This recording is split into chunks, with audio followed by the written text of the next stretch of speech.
തെരഞ്ഞെടുപ്പ് പ്രഖ്യാപിച്ചാൽ 24 മണിക്കൂറിനകം ഞങ്ങൾ കാൻഡിഡേറ്റിനെ പ്രഖ്യാപിക്കാറുണ്ട്. കാൻഡിഡേറ്റിനെ പ്രഖ്യാപിക്കും. സഭാ തെരഞ്ഞെടുപ്പ് പ്രഖ്യാപിച്ചിരിക്കുകയാണ്. ഈ ദുർഭരണം അവസാനിക്കാൻ ഇനി 26 ദിവസം മാത്രമേ ഉള്ളൂ. കേരളം കാത്തിരിക്കുകയാണ്.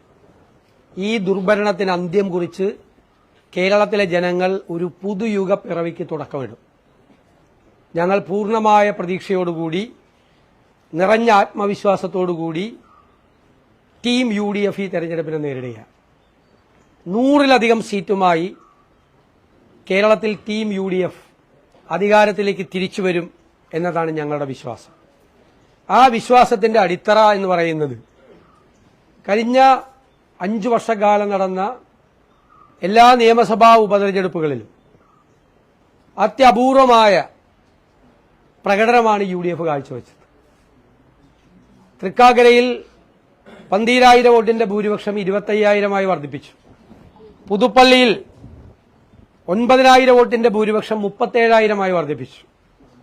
പാലക്കാട് 4,000 വോട്ടിന്റെ ഭൂരിപക്ഷം 18,000-ആയി വർദ്ധിപ്പിച്ചു. ചേലക്കരയിൽ 40,000 ഭൂരിപക്ഷം ഉണ്ടായിരുന്നത് 12,000-ആയി കുറച്ചു.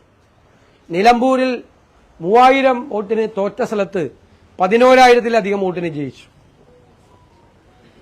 അതിനു മുൻപ് പാർലമെന്റ് ഇലക്ഷനിൽ 2019-നേക്കാൾ കൂടുതൽ ഭൂരിപക്ഷത്തിൽ UDFന്റെ പാർലമെന്റ് സ്ഥാനാർത്ഥികൾ വിജയിച്ചു. ഉജ്ജ്വലമായ വിജയം ആവർത്തിച്ചു.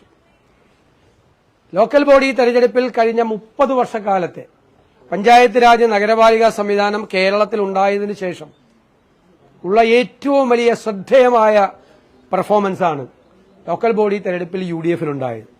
ടീം UDF ഈ ഗവൺമെന്റിന്റെ തെറ്റായ നടപടികളെ ജനങ്ങളുടെ മുന്നിൽ കൃത്യമായി അവതരിപ്പിച്ചിട്ടുണ്ട്. അതിന്റെ പ്രതികരണം ജനങ്ങളുടെ ഭാഗത്തു നിന്നുണ്ടാകും.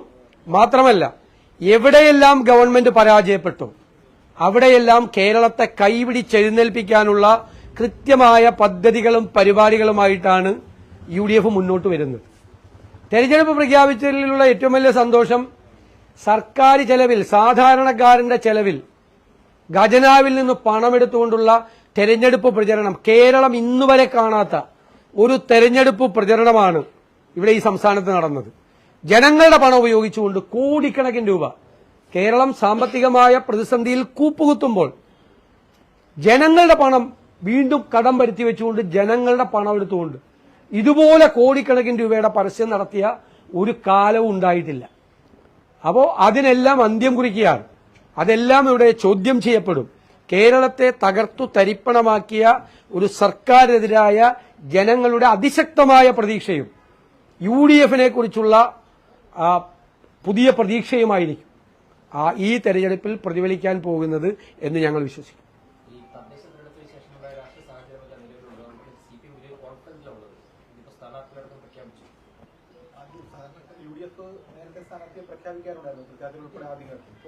അല്ല, ഞങ്ങൾ റെഡിയാണെന്ന്, ഞങ്ങളും പ്രഖ്യാപിക്കും. ഞങ്ങൾ പറഞ്ഞല്ലോ, തെരഞ്ഞെടുപ്പ് പ്രഖ്യാപിച്ചാൽ 24 മണിക്കൂറൊക്കെ ഞങ്ങൾ സ്ഥാനാർത്ഥികളെ പ്രഖ്യാപിക്കും. സംശയം എന്താ? എന്താ സംശയം? സ്ഥാനാർത്ഥി ചർച്ച, ഞങ്ങൾ തെരഞ്ഞെടുപ്പിന്റെ അനിശ്ചിതത്വമാണ് എല്ലാവരും വൈകിക്കാൻ കാരണം. എല്ലാവരും പൂർത്തിയാക്കി വെച്ചിരിക്കുകയാണ്. ഞങ്ങളും നാളെ ഡൽഹിയിലെത്തും. ഞങ്ങൾ സ്ഥാനാർത്ഥികളെ പ്രഖ്യാപിക്കും. സംശയം എന്താ? ഏത് തർക്കമാണ് ഉണ്ടായിരുന്നത്? അതൊന്ന് കേൾക്കട്ടെ. അതല്ല, അതല്ലേ, അതൊക്കെ ഒറ്റപ്പെട്ട കാര്യങ്ങളല്ലേ. നിങ്ങൾ CPMലെ തർക്കത്തെ കുറിച്ച് നിങ്ങൾ സംസാരിക്കും. ഒരു ഗ്രൂപ്പുമില്ല ഇവിടെ, ഒരു ഗ്രൂപ്പുമില്ല, ഒരു ഗ്രൂപ്പുമില്ല. എറണാകുളം ജില്ലയിലൊന്നും ഒരു ഗ്രൂപ്പിൽ നിങ്ങൾ ഉണ്ടാക്കാൻ നോക്കണ്ട. എന്താ കാര്യം ഇവിടെ? നിങ്ങൾ തന്നെ വാർത്ത കൊടുക്കുകയാണ് ഗ്രൂപ്പിന്റെ പേരിലല്ല ഇവിടെ വീതം വയ്ക്കുന്നത്. സീറ്റ് ഗ്രൂപ്പിന്റെ പേരിൽ സീറ്റ് വീതം വയ്ക്കുന്ന കാലമൊക്കെ അസ്തമിച്ചു. ഇപ്പൊ കേരളത്തിൽ അത് നിങ്ങൾ ചില പത്രങ്ങളിൽ വാർത്ത കൊടുക്കുന്നതാണ്, മാധ്യമങ്ങളിൽ. കേരളത്തിൽ ഒരു ജില്ലയിലും ഗ്രൂപ്പിന്റെ പേരിൽ സീറ്റുകൾ വീതം വെച്ചിട്ടില്ല. ആ കാലം കഴിഞ്ഞു, ആ കാലം അസ്തമിച്ചു. എല്ലാം നേതാക്കന്മാർ കൂടിയിരുന്ന് ആലോചിച്ച് കൂടിയാലോചനകൾ നടത്തി ഓരോ സീറ്റിലെയും വിജയസാധ്യത അനുസരിച്ചിട്ടാണ് സീറ്റുകൾ തീരുമാനിക്കുന്നത്. ഗ്രൂപ്പിന്റെ അടിസ്ഥാനത്തിലൊന്നുമല്ല. ഒരു തർക്കവുമില്ല. അല്ല, നമ്മൾ ഇത്രയും പ്രതീക്ഷിച്ചിട്ടുണ്ടായില്ല. കാരണം ഒരു 18-ാം തീയതി ആയിരുന്നു തെരഞ്ഞെടുപ്പ് പ്രതീക്ഷിച്ചിരുന്നത്. കാരണം ഇതിന്റെ അകത്തൊരു ഒറ്റ വിഷയമുള്ളൂ. അത് പുതിയ സ്ഥാനാർത്ഥികൾ 2 കൂട്ടത്തിലുണ്ടല്ലോ, 3 കൂട്ടത്തിലുണ്ട്. പുതിയ സ്ഥാനാർത്ഥികൾക്ക് കുറച്ച് ദിവസം മാത്രം കിട്ടുള്ളൂ. അത്രയേ ഉള്ളൂ, വേറെ കുഴപ്പമൊന്നുമില്ല. അല്ല, തെരഞ്ഞെടുപ്പ് ഈ ചൂടുകാലമാണ്, കൂടുതൽ നീണ്ടു നിൽക്കുന്നതിനേക്കാൾ നല്ലതാണ് പെട്ടെന്ന് തെരഞ്ഞെടുപ്പ് നടക്കുന്നത്. ഭയങ്കര കനത്ത ചൂടാണ്. ഇപ്പൊ തന്നെ പുതിയുഗ യാത്ര നടക്കുമ്പോൾ തന്നെ 36 ഡിഗ്രിയാണ് ചൂട്. ഈ ചൂട് കൂടി കഴിഞ്ഞാൽ എല്ലാവരും പ്രയാസവും, കാരണം കടുത്ത ചൂടിലേക്കാണ് കേരളം പോകുന്നത്.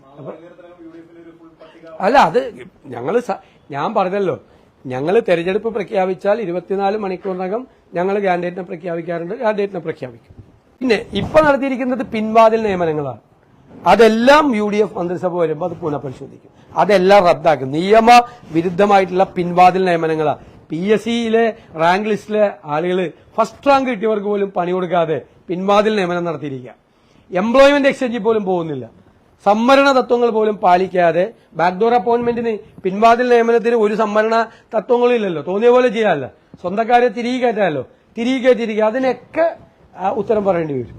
പിന്നെ ഈ സർക്കാരിന്റെ കാശെടുത്ത് നടത്തിയ ഈ തെരഞ്ഞെടുപ്പ് പ്രചരണം, ആ തെരഞ്ഞെടുപ്പ് പ്രചരണത്തിനും ഉത്തരവാദികളായ ഉദ്യോഗസ്ഥന്മാർ മറുപടി പറയേണ്ടി വരും.